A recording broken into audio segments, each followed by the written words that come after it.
Auriel Gottlieb, bonjour, Boker Tov. Bonjour Daniel. Merci d'être avec nous ce matin sur Studio Kalita. Nous avons sollicité d'abord pour parler d'un événement qui est presque passé inaperçu, et c'est bien dommage, qui s'est produit la semaine dernière dans une des grandes synagogues de Paris, la synagogue de Buffo si je ne m'abuse, la cérémonie traditionnelle d'au revoir, d'adieu, certains diront, de bénédiction aux Olim de France qui s'apprêtent à quitter la France cet été, qui vont monter, s'installer en Israël pendant les 2 prochains mois. Alors, tout d'abord, racontez-nous un peu ce qui s'est passé. C'était mercredi soir dernier, si je ne m'abuse. Oui, tout à fait. Alors, c'était bien une cérémonie qui a eu lieu mercredi soir dernier dans la synagogue de Buffo à Paris. Alors, c'est une cérémonie en fait qui existe depuis 2006, qui a été à l'initiative du président du consistoire, M. Joël Mergui, déjà depuis 2006, et chaque année depuis cette cérémonie a lieu. En fait, c'est une cérémonie qui a pour objectif principal en fait d'accompagner les Olim au moment de leur départ, comme vous l'avez dit, au nom de la communauté juive de France. C'est une cérémonie qui est symbolique et qui écrit en fait que l'Aliyah est en fait la communauté juive de France, le consistoire, etc. donne plusieurs parcours possibles pour les Juifs de France, et l'un de ces parcours peut aboutir à l'Aliyah. Par conséquent, c'est l'un des résultats des parcours identitaires de la communauté. Oui, ça veut dire que, on va dire, le consistoire, les responsables communautaires ne se démarquent pas de ceux qui partent. Au contraire, ils les accompagnent et ils les encouragent. Exactement. Alors, on a pu voir, par exemple, que le président du consistoire, le grand rabbin de Paris, qui était présent et qui ont béni chacun à sa manière, les Juifs qui font leur aliyah, ont montré combien ils étaient fiers. Le grand rabbin de Paris l'a même dit dans ces mots-là, combien ils étaient fiers des personnes qui font leur aliyah, et étaient fiers aussi du consistoire et des institutions juives de France qui les a poussés à ça. C'est ça. C'est donc ça, on voit bien qu'il n'y a Parce pas de... Parce que quelque part, on peut dire qu'il y a c'est ça, on peut dire qu'il y a une sorte de partenariat, on peut dire, entre l'État d'Israël et les structures communautaires en France, et en particulier le consistoire, pour accompagner durant toute sa vie un juif de France, que ce soit dans les écoles, dans les synagogues, etc., et indirectement, donc, le pousser vers une démarche d'Aliyah, n'est-ce pas ? Alors, c'est pas obligatoirement le pousser dans une démarche d'aliyah, on le pousse dans une identité juive, et chaque juif a la possibilité de choisir vers où il veut aller dans son identité juive. Certains d'entre eux vont décider de faire leur aliyah, et c'est l'un des parcours que le consistoire et les institutions juives de France va aussi accepter, ou va essayer de tout faire pour les personnes qui ont décidé de partir. On va les aider aussi à partir, et on va, lors de cette cérémonie, qui est effectivement une cérémonie qui est conjointe entre l'agent juive et le consistoire, va leur souhaiter bonne chance pour leur nouvelle vie en Israël. Alors, je suppose qu'il y avait pas mal d'émotions ce soir-là. Qui était d'ordinaire, on sait que c'était Nathan Sharansky, le président de l'agent juif, qui était présent, qui participait chaque année quasiment systématiquement à ces cérémonies. Qui représentait l'agent juif, à part vous, on va dire ? Alors cette année, on a eu un représentant du gouvernement israélien qui est venu, puisqu'on avait le ministre de l'Intérieur, M. Arieh Deri, qui était présent, qui représentait l'État d'Israël. C'est une cérémonie qui est symbolique. L'un des symboles pendant cette cérémonie, c'est que le président du consistoire, M. Joël Mergui, remet en représentant de l'État d'Israël. Alors certaines années, c'était effectivement le président de l'agent juive, mais cette année, ça a été donc le ministre Arieh Deri qui a représenté l'État d'Israël, lui remet en fait un parchemin sur lequel sont inscrits tous les noms de tous les Olim de l'année 2019, en tout cas ceux qui ont déjà fait le pas ou qui vont faire le pas dans les prochaines semaines, en demandant en fait à l'État d'Israël maintenant de prendre la suite, de se porter maintenant garant et responsable de tous ces Juifs de France qui partent. Voilà, donc c'est une cérémonie symbolique, et ce geste aussi symbolique de remettre le parchemin aux représentants du gouvernement israélien, c'était effectivement quelque chose au niveau émotionnel qui était très fort. Alors, puisque on parle des Olim et de ceux qui vont venir en Israël, donc en particulier pendant l'été, c'est peut-être l'occasion avec vous, Auriel, qui avait pris les fonctions de délégué général de l'agent juive au milieu de l'année, c'est-à-dire en début de l'année 2019, au milieu de l'année hébraïque, on va dire, de faire peut-être un premier bilan de ces 6 premiers mois de l'année 2019. Vous pouvez nous donner des chiffres de l'Aliyah, parce que selon certaines rumeurs, celle-ci ne cesse de baisser. Alors, c'est difficile de savoir là maintenant, puisqu'on n'est qu'en milieu d'année, de savoir quels vont être les chiffres de 2019, évidemment. Si on regarde un petit peu par rapport aux 6 premiers mois de l'année et par rapport aux prévisions de ce qu'on imagine pour la fin de l'année, on peut observer effectivement une diminution d'environ encore 15-20% par rapport à l'année dernière. Alors, je pense qu'il faut rappeler un petit peu au niveau des chiffres qu'il y a eu par rapport à l'ALIA des Juifs de France. Si on prend depuis 1948, depuis la création de l'État d'Israël, il y a eu à peu près jusqu'à 2014, il y a eu à peu près une moyenne de entre 1500 et 2000 personnes qui ont fait leur ALIA chaque année.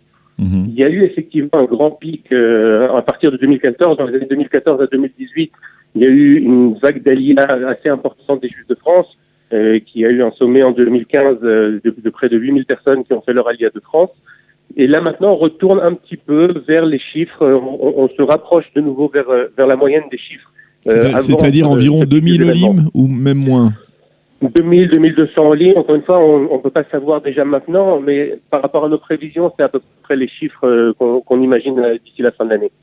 Et est-ce qu'il y a des au sein de l'agence juive, est-ce que vous expliquez pourquoi cette baisse constante, pourquoi finalement on n'arrive pas à rassénérer, on va dire, ce mouvement d'Aliyah qui était très très vif au milieu des années 2010, enfin 2015, aux alentours de 2015, après bien entendu les attentats et les actes antisémites qui ont été répertoriés. On voit que l'antisémitisme d'une certaine manière reste très vivace en France. Est-ce que finalement, malgré tout, les Juifs de France ont fini d'envisager une Aliyah de manière sérieuse, ou alors c'est une erreur d'optique, cette baisse?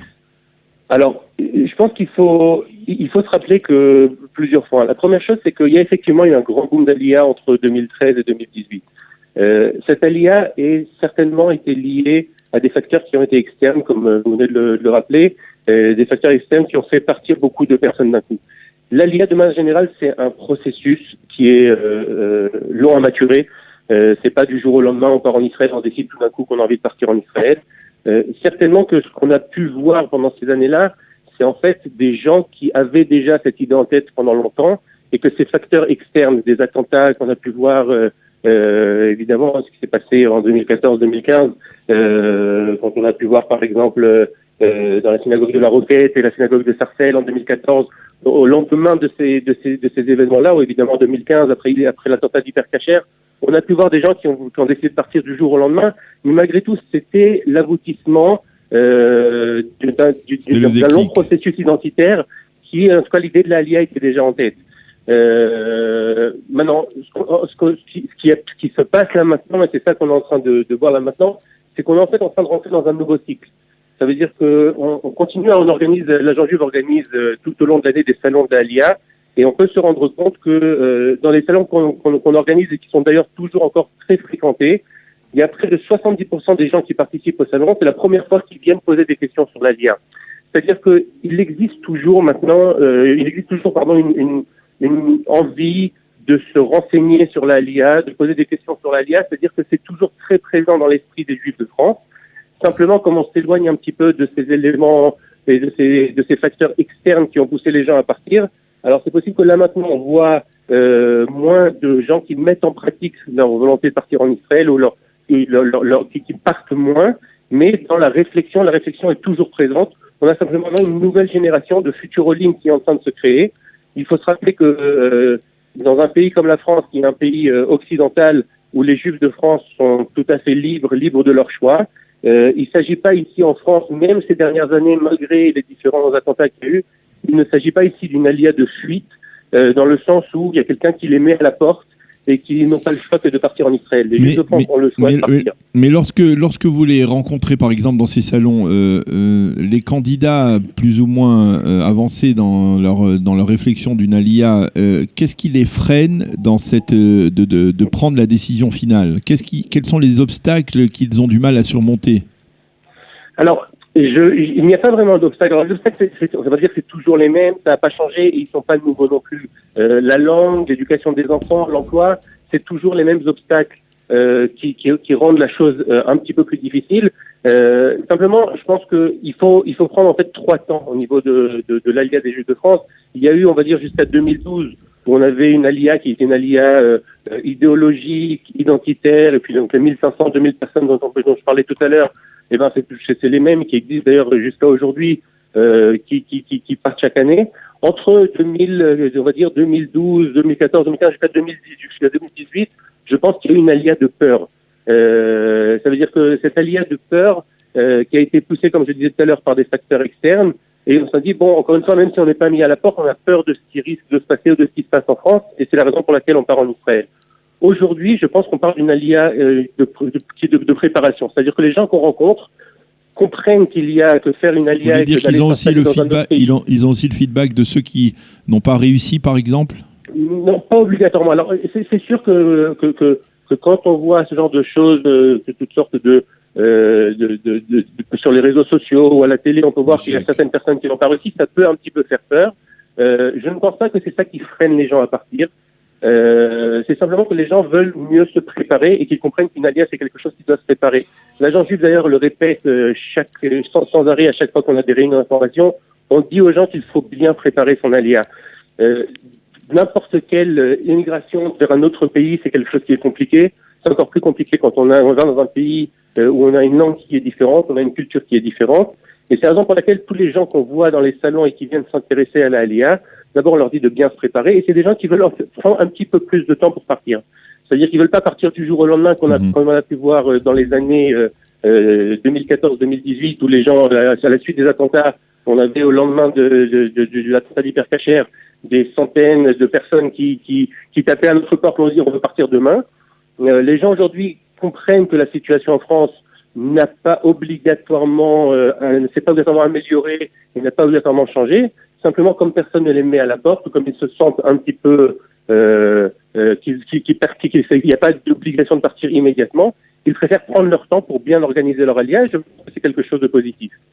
Et du point de vue de l'agence juive, cela oblige d'une certaine manière à réajuster une forme de stratégie concernant l'Alia de France ces 2 dernières années en particulier. Il y a des changements d'approche concernant justement l'encouragement à la Alia à ce sujet. Alors il y a des changements d'approche dans le sens où si pendant ces années tout d'abord on était débordé entre guillemets par le nombre de demandes. Là maintenant, l'agence juive est retournée aussi vers des informations plus d'un service de proximité, c'est-à-dire que on se tourne de nouveau beaucoup plus vers les communautés. C'est nous qui nous déplaçons vers les communautés pour apporter les informations. Donc ça, à ce niveau-là, on change. Et évidemment, on profite aussi de ce moment-là pour continuer à travailler avec le gouvernement israélien pour essayer de voir comment est-ce qu'on peut évidemment continuer à améliorer l'intégration des Juifs de France en Israël et voir il y a encore des sujets, même si on a pu voir que ces dernières années le gouvernement israélien et l'État d'Israël a fait beaucoup et a beaucoup avancé dans l'intégration des Juifs français en Israël. Il y a encore des choses à faire. Oui, parce que ici à Kalita, vous le savez, on est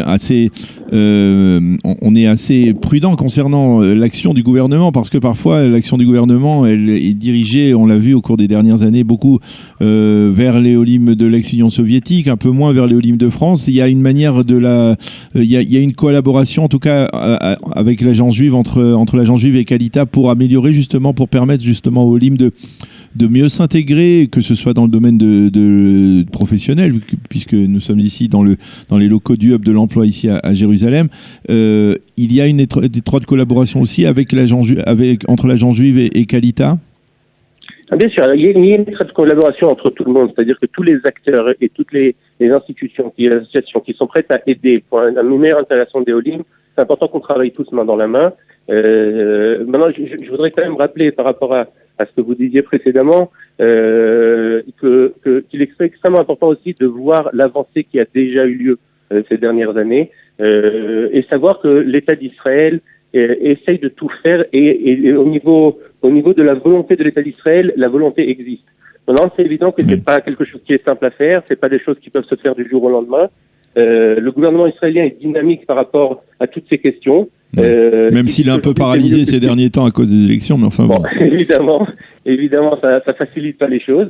Mais quand vous disiez tout à l'heure que, par exemple, il y a plus d'avantages pour aux lignes de Russie que par rapport aux lignes de France, je pense qu'il faut aussi se rappeler, et ça je le dis souvent aussi aux Français que je rencontre et qui s'intéressent à l'ALIA, il faut aussi se rappeler que pour que les autres puissent vous aider, il faut aussi s'aider soi-même.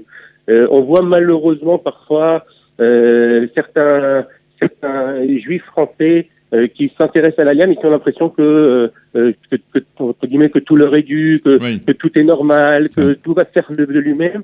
Il faut aussi se rappeler que c'est quelque chose qui n'est pas simple. Émigrer dans un autre pays, c'est quelque chose qui ne se fait pas comme ça en claquant des doigts.